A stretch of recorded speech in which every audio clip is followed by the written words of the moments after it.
A man sits quietly on a bench in Central Park, neatly dressed, a briefcase by his side. To joggers passing by, he looks like a professional enjoying the morning air. Hours later, police discover he isn't resting, he's dead, and no one knows who he is. It was a summer morning in 2005. Central Park was alive with movement.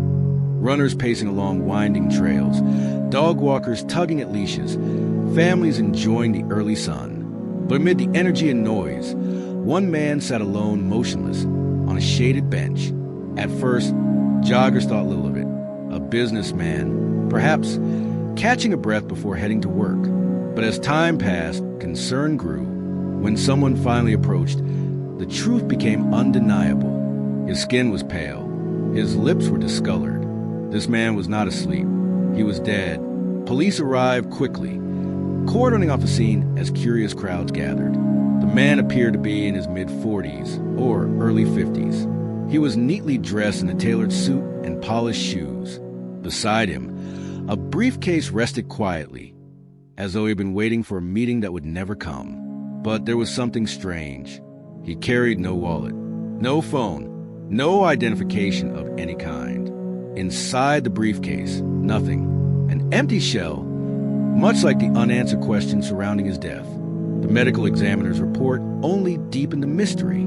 The cause of death, poisoning. A lethal dose of a rare chemical compound, one not commonly used, suggesting it wasn't accidental.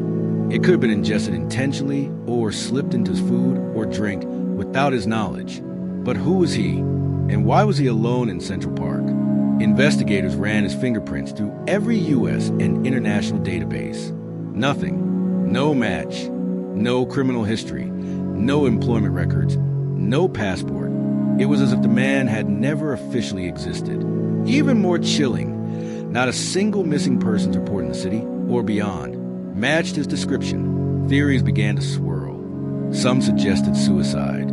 If so, why leave no note? And why dress so carefully, carrying an empty briefcase as though staging a final performance?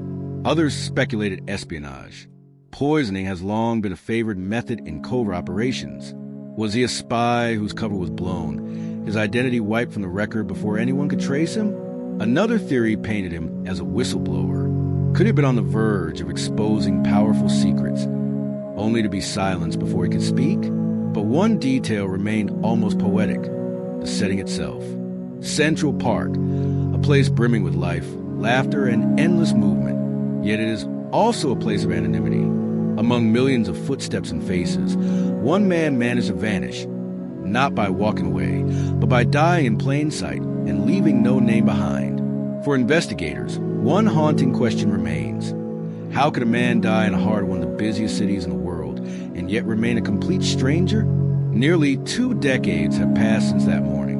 Advances in technology, from forensic genealogy to facial recognition, offer new hope that this John Doe may one day be identified.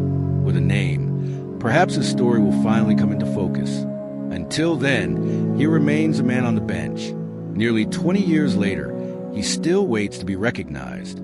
Somewhere, someone must have known him. Was he a father, a colleague, a spy?